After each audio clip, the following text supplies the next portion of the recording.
الحمد لله الذي أنزل على عبده الكتاب ولم يجعل له عوجا قيما لينذر بأسا شديدا من لدنه ويبشر المؤمنين الذين يعملون الصالحات أن لهم أجرا حسنا ماكثين فيه أبدا وينذر الذين قالوا اتخذ الله ولدا ما لهم به من علم ولا لآبائهم كبرت كلمة تخرج من أفواههم إن يقولون إلا كذبا فلعلك باخع نفسك على آثارهم إن لم يؤمنوا بهذا الحديث أسفا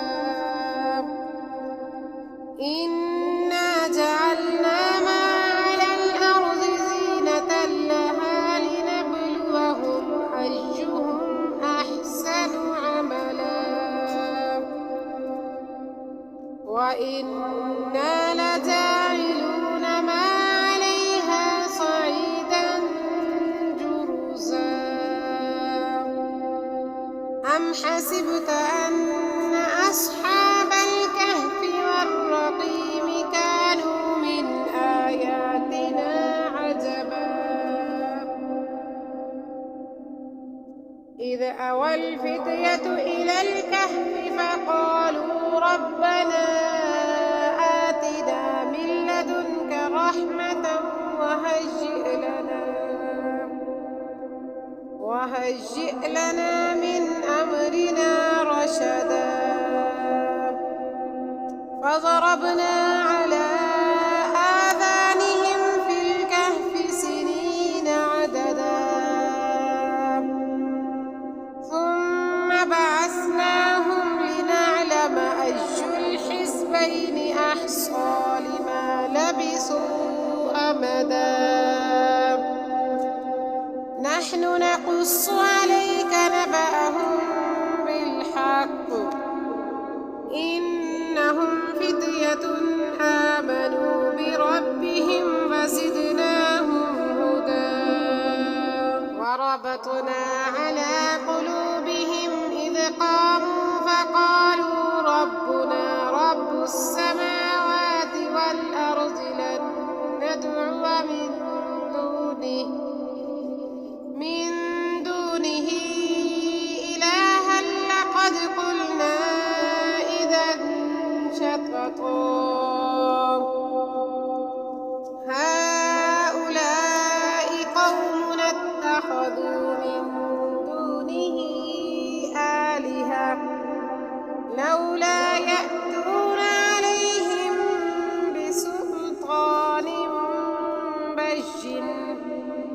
فمن أظلم ممن افترى على الله كذبا وإذ اعتزلتموهم وما يعبدون إلا الله فأتوا إلى الكهف ينشر لكم ربكم من رحمته ويهيئ لكم من أمركم مرفقا وترى الشمس إذا طلعت تزاور عن كهفهم ذات اليمين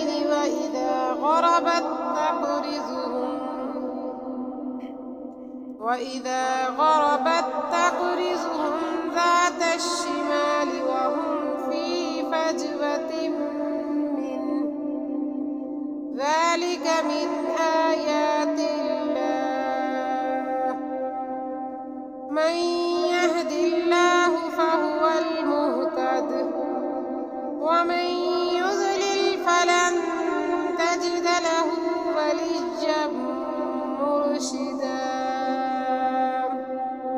وتحسبهم أيقاظا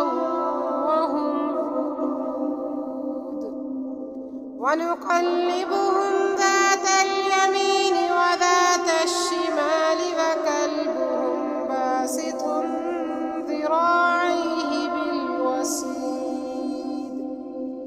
لو اطلعت عليهم لوليت منهم فرارا ولملئت منهم رعبا وكذلك بعثناهم ليتساءلوا بينهم قال قائل منهم كم لبثتم قالوا لبثنا يوما أو بعض يوم قالوا ربكم أعلم بما لبثتم فابعثوا أحدكم بورقكم هذه إلى المدينة فلينظر أيها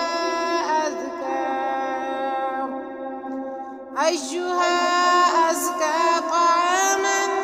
فليأتكم برزق منه وليتلطف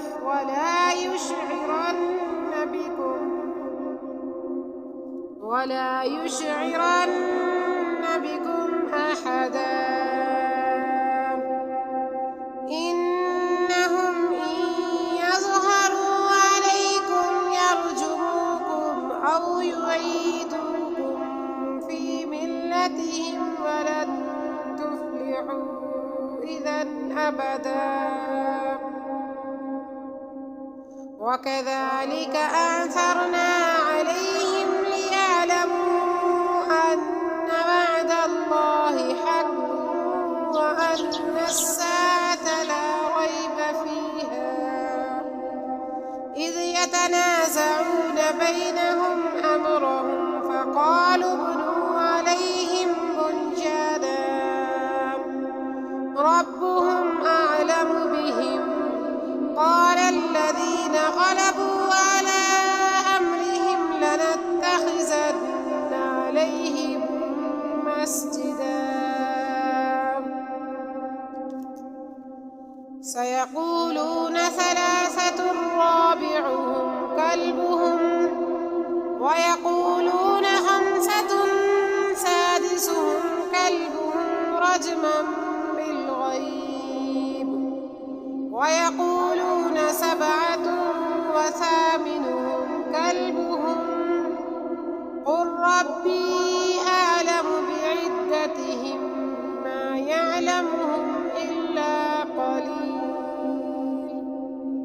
فلا تمار فيهم إلا مراء ظاهرا ولا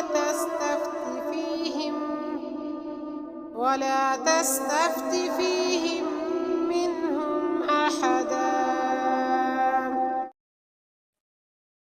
أعوذ بالله من الشيطان الرجيم بسم الله الرحمن الرحيم الحمد لله الذي أنزل على عبده الكتاب ولم يجعل له عوجا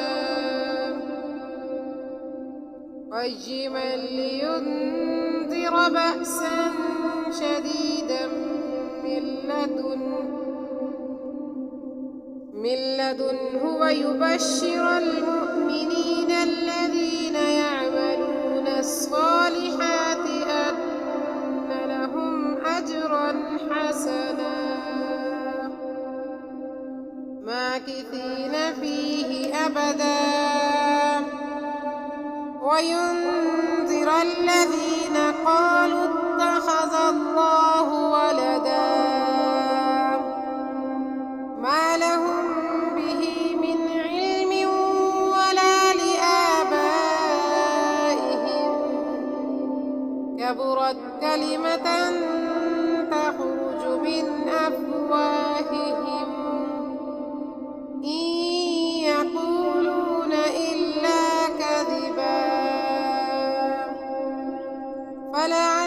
لعلك باخع نفسك على آثارهم إن لم يؤمنوا بهذا الحديث أسفا إنا جعلنا ما على الأرض زينة لها لنبلوهم أيهم أحسن عملا وإنا لجاعلون ما عليها صعيدا جرزا أم حسبت أن أصحاب الكهف والرقيم كانوا من آياتنا عجبا إذ أوى الفتية إلى الكهف فقالوا ربنا آتنا من لدنك رحمة وهيئ لنا من أمرنا رشدا فضربنا على آذانهم في الكهف سنين عددا ثم بعثناهم لنعلم أي الحزبين أحصى لما لبثوا أمدا نحن نقص عليك نبأهم بالحق إنهم فتية آمنوا بربهم فزدناهم هدى وربطنا على قلوبهم إذ قاموا فقالوا ربنا رب السماوات والأرض لن ندعو من دونه إلها لقد قلنا إذا شططا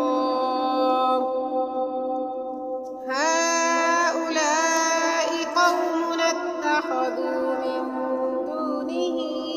آلهة لولا يأتون عليهم بسلطان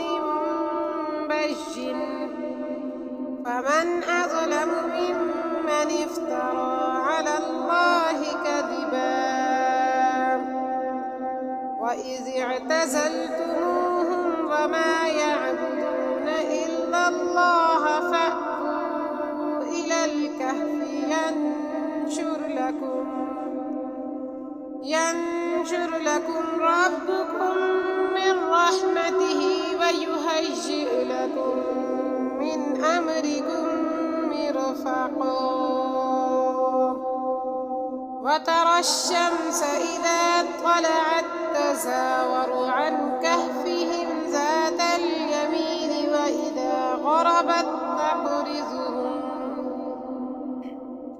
وإذا غربت تقرضهم ذات الشمال وهم في فجوة منه ذلك من آيات الله من يهد الله فهو المهتد ومن يضلل فلن تجد له وليا مرشدا وتحسبهم أيقاظا وهم رقود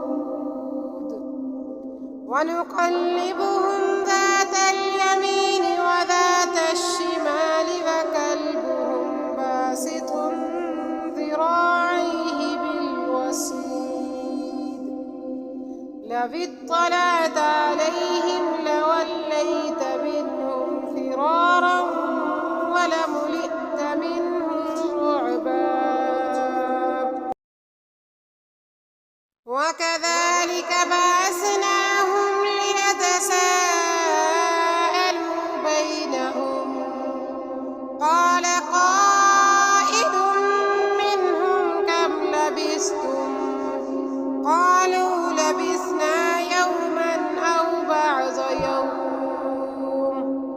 قالوا ربكم أعلم بما لبثتم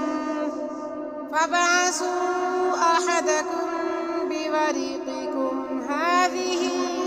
إلى المدينة فلينظر أيها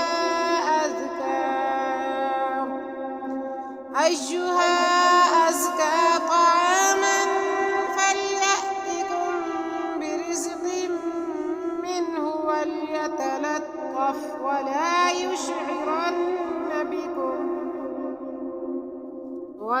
يشعرن بكم أحدا إنهم إن يظهروا عليكم يرجموكم أو يعيدوكم في ملتهم ولن تفلحوا إذا أبدا وكذلك أثرنا عليهم ليعلموا أن وعد الله حق وأن الساعة لا ريب فيها إذ يتنازعون بينهم أمرهم فقالوا ابنوا عليهم بنيانا ربهم أعلم بهم قال الذين غلبوا على أمرهم لنتخذن عليهم مسجدا سيقولون ثلاثة رابعهم كلبهم ويقولون خمسة سادسهم كلبهم رجما بالغيب ويقولون سبعة وثامنهم كلبهم قل ربي أعلم بعدتهم ما يعلمهم إلا قليل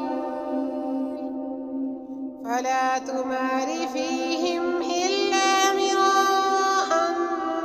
ظاهرا ولا تستفت فيهم منهم أحدا أعوذ بالله من الشيطان الرجيم بسم الله الرحمن الرحيم الحمد لله الذي أنزل على عبده الكتاب ولم يجعل له عوجا قيما لينذر بأسا شديدا من لدنه ويبشر المؤمنين الذين يعملون الصالحات أن لهم أجرا حسنا ماكثين فيه أبدا وينذر الذين قالوا اتخذ الله ولدا ما لهم به من علم ولا لآبائهم كبرت كلمة تخرج من أفواههم إن يقولون إلا كذبا فلعلك باخع نفسك على آثارهم إن لم يؤمنوا بهذا الحديث أسفا إنا جعلنا ما على الأرض زينة لها لنبلوهم أيهم أحسن عملا وإنا لجاعلون ما عليها صعيدا جرزا أم حسبت أن أصحاب الكهف والرقيم كانوا من آياتنا عجبا إذ أوى الفتية إلى الكهف فقالوا ربنا من لدنك رحمة وهيئ لنا من أمرنا رشدا فضربنا على آذانهم في الكهف سنين عددا ثم بعثناهم لنعلم أي الحزبين أحصى لما لبثوا أمدا نحن نقص عليك نبأهم بالحق إنهم فتية آمنوا بربهم فزدناهم هدى وربطنا على قلوبهم إذ قاموا فقالوا ربنا رب السماوات والأرض لن ندعو من دونه إلها لقد قلنا إذا شططا هؤلاء قومنا اتخذوا من دونه آلهة لولا يأتون عليهم بسلطان بين فمن أظلم ممن افترى على الله كذبا وإذ اعتزلتموهم وما يعبدون إلا الله فأووا إلى الكهف ينشر لكم ربكم من رحمته ويهيئ لكم من أمركم مرفقا وترى الشمس إذا طلعت تزاور عن كهفهم ذات اليمين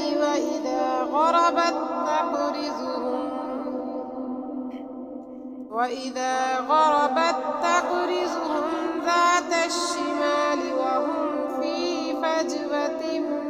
منه ذلك من آيات الله من يهد الله فهو المهتد ومن يضلل فلن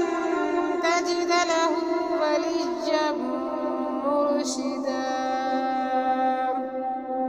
وتحسبهم أيقاظا وهم رقود ونقلبهم ذات اليمين وذات الشمال وكلبهم باسط ذراعيه بالوصيد لو اطلعت عليهم لوليت منهم فرارا ولملئت منهم رعبا وكذلك بعثناهم ليتساءلوا بينهم قال قائل منهم كم لبثتم قالوا لبثنا يوما أو بعض يوم قالوا ربكم أعلم بما لبثتم فابعثوا أحدكم بورقكم هذه إلى المدينة فلينظر أيها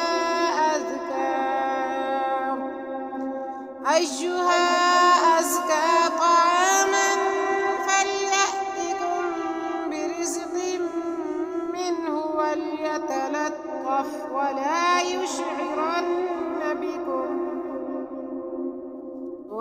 يشعرن بكم أحدا إنهم إن يظهروا عليكم يرجموكم أو يعيدوكم في ملتهم ولن تفلحوا إذا أبدا وكذلك أعثرنا عليهم ليعلموا أن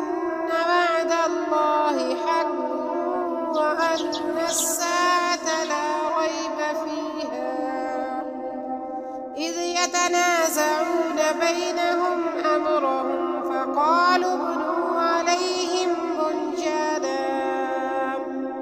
ربهم أعلم بهم قال الذين غلبوا على أمرهم لنتخذن عليهم مسجدا سيقولون ثلاثة رابعهم كلبهم ويقولون خمسة سادسهم كلبهم رجما بالغيب ويقولون سبعة وثامنهم كلبهم قل ربي أعلم بعدتهم ما يعلمهم إلا قليل فلا تمار فيهم إلا مراء ظاهرا ولا تستفت فيهم